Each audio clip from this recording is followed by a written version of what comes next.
One of the most intense encounters in the original Resident Evil 4 comes when Leon and Luis are surrounded by a mob of Ganados and have to fight them off in one small cabin.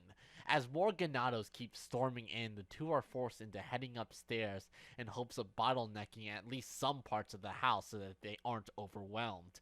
After a certain point, the Ganados just give up and begin retreating, ending the encounter and the chapter. In the remake, this ending was changed to have Ashley find an escape that allows Leon and Luis to find a way out of the never-ending horde. In addition to changing the narrative of the set piece and the agency of the characters in Resident Evil 4, it also changes the design and layout of the cabin's exterior, no longer being a house in the middle of a large open field. While this overall does not change much in the game's larger narrative, it does change its moment-to-moment gameplay, story, and design. Whether this change is a good thing or not is where the real debate begins, and it all comes down to taste, whether you prefer the original or the remake. So why do I bring all this up?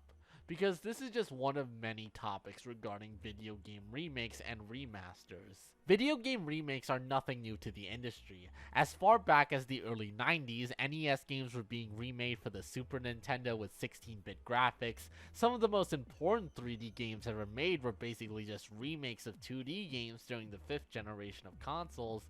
HD collections of 6th generation games were released for the PS3 and Xbox 360, and now we've reached the point where full-on remakes of games that were released a few decades ago have become natural. Now, when I say remakes, I think it's important to differentiate remakes from remasters.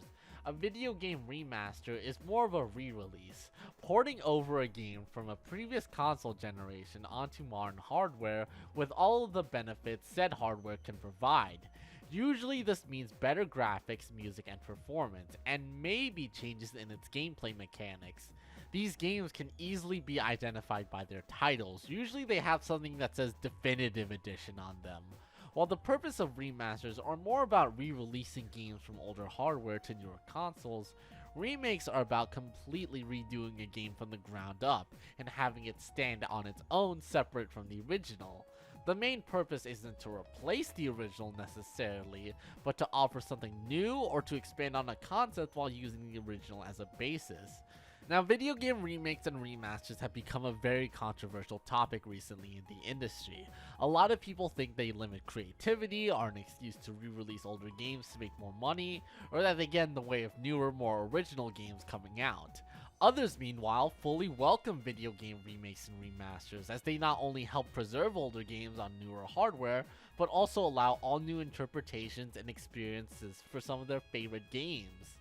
Me personally, I'm somewhere in the middle. I wasn't even originally going to make a video about this until I was recommended a video about this topic by YouTube. I watched the video and thought it was so fucking terrible that I decided that literally the only way to vent my frustrations over how bad it was to make my own video about video game remakes and make it better than theirs. I'm not gonna name and shame. I'm not one of those YouTubers.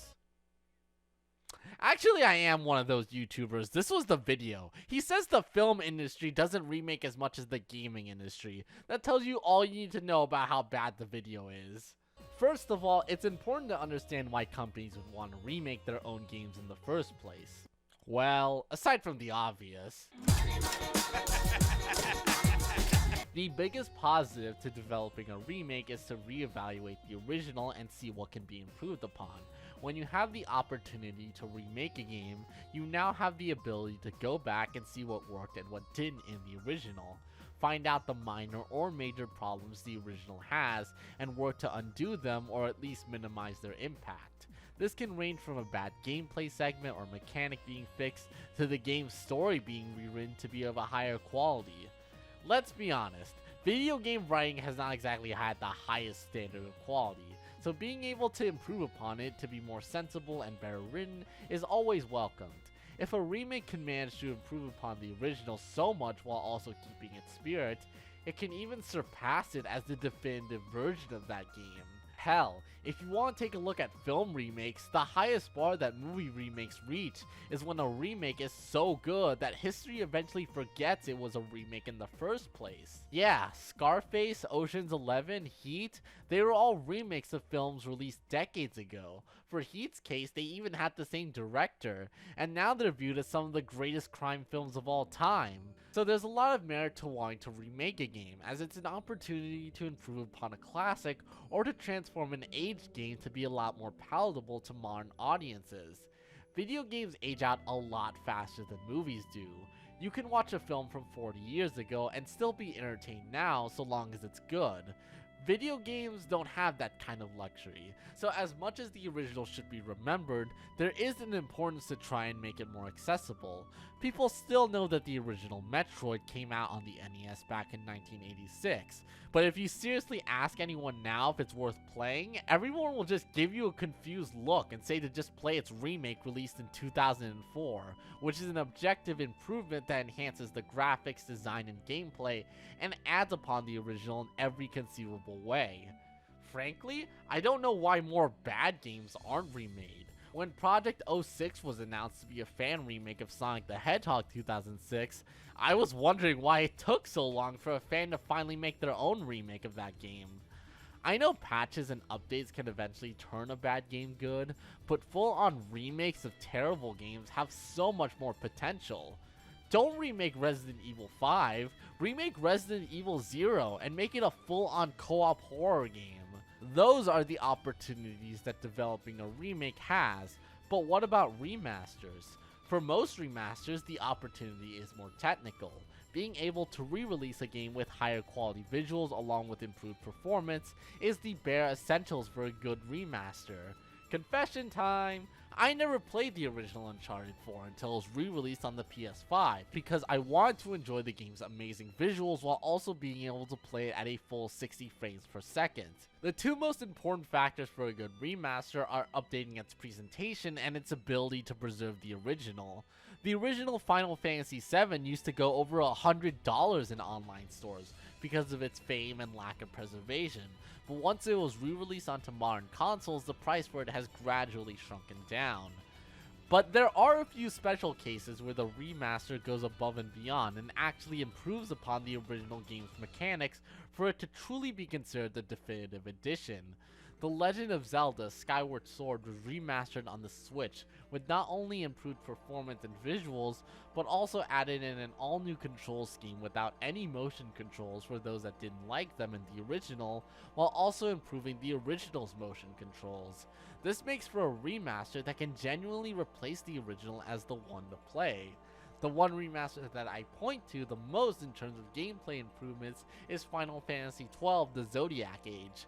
It's a remaster of Final Fantasy XII's International Edition, which was already an updated re-release of the original, but in addition to the improved presentation, the game also introduces a completely revamped job system that gives each of the main characters individual purpose in combat, unlike the original, where everyone just turned into 6 interchangeable clones in combat. Being able to improve upon a game that was already good, or to simply preserve it by including all of the DLC and additional content in one game, is what remasters should strive towards. While there are of course people that want to experience games in their original hardware, remasters allow for more accessibility for more people who don't own or can't afford the hardware that these games require.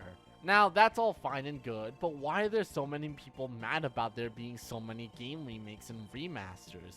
Yes, an argument can be made that remakes limit creativity and that companies should be making newer games and not the same game but on modern consoles, but surely they're overall good for the preservation of games, right? Well, here's how remakes and remasters can go wrong. At the time of writing, Aspire's Star Wars Battlefront Classic Collection is the latest in a long line of how to not remaster a game.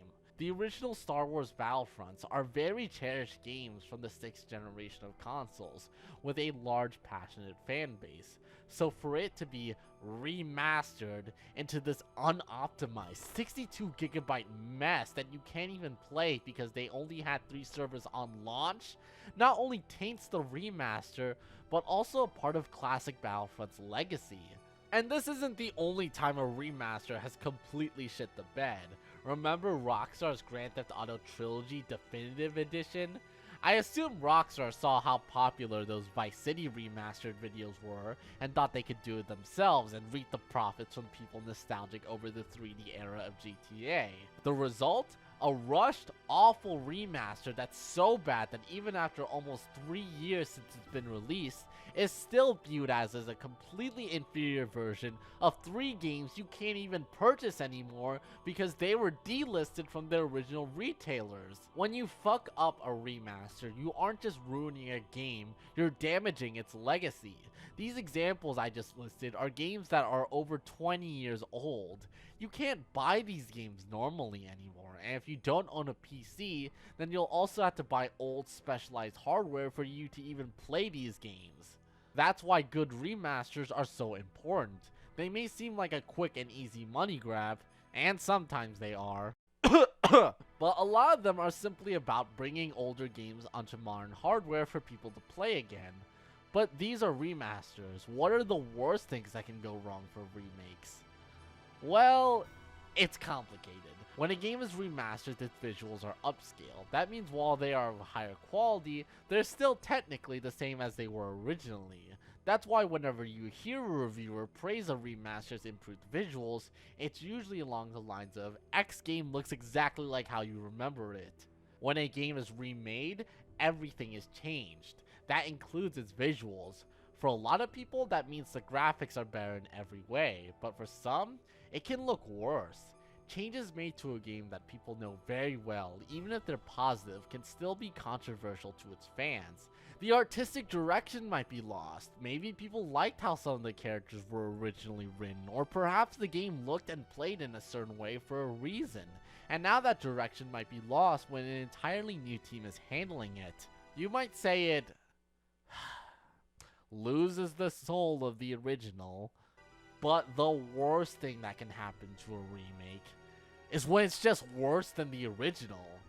I'm not talking about subjective changes like art direction and visuals, I'm talking about the game being objectively worse than the original.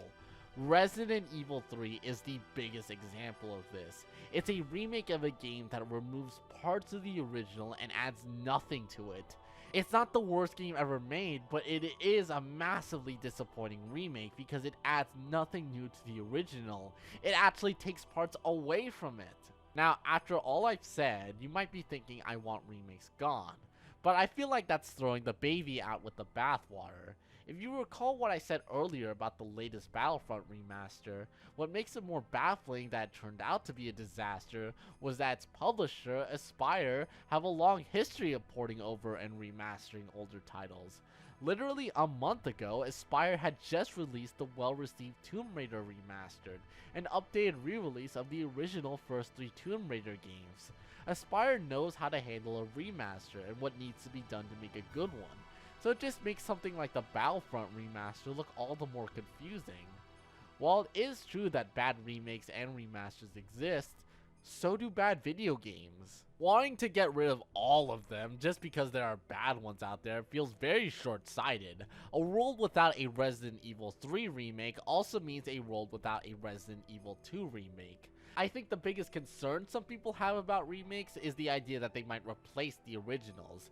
As I said earlier in this video, some of the best remakes in film eventually eclipse the original's legacy and are viewed as the definitive version. Some people have that concern that remakes are created to replace the original and that they are ruining game preservation. This, however, is something that I find to be an unreasonable concern. We don't know how people are going to remember these remakes. It takes decades for history to evaluate what kind of art was worth remembering at certain points of time, and it's not up to us, nor the companies that make these games, to figure that out in the moment. People love the Resident Evil 4 remake, but that doesn't mean the original is just gone all of a sudden. The fact that the original Resident Evil 4 is still readily available is actually why some people were okay with it getting remade, because we know the original isn't going anywhere. I love the Final Fantasy VII remakes, but I would never call them replacements to the original. One is that they require knowledge of the original to fully appreciate and understand, and two, the original Final Fantasy VII is readily available on all modern platforms, that feels foolish to call the remakes replacements to it, especially when they aren't even finished yet. But maybe you aren't convinced. Maybe after all this time, you still think that developers should be focusing on creating new ideas and worlds instead of going back and refining what works. Well, allow me to show you what I consider to be the perfect remake of a game. On the surface, Odin Sphere Leithasphere looks like your typical game remaster. It has all your standard remaster fare, improved visuals, performance, and small little extras. But when you play the actual game, you'll find that's actually a remake in disguise. The original Odin Sphere story is still the same, but the combat, leveling system, and level design has changed dramatically, and in my opinion for the better. Combat is so much faster than before. You don't have to stop attacking because of a stupid stamina bar that stops you from using your basic attacks too much. Now it's used for your special techniques, which are now mappable to your controller, so no more pausing to use an ability. You can even fucking dodge roll now. There's no longer two different leveling systems for your characters, allowing the food growth system to be much easier and understandable.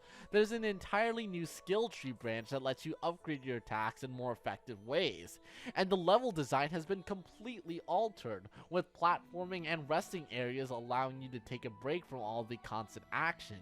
There are just so many changes that make Odin Sphere so much better than what it originally was. Kentaro Onishi and the team behind Odin Sphere really took a look at the original, found what its issues were, and thanks to almost 10 years of experience developing other 2D action games like Dragon's Crown and Muramasa, completely refined and perfected Odin Sphere.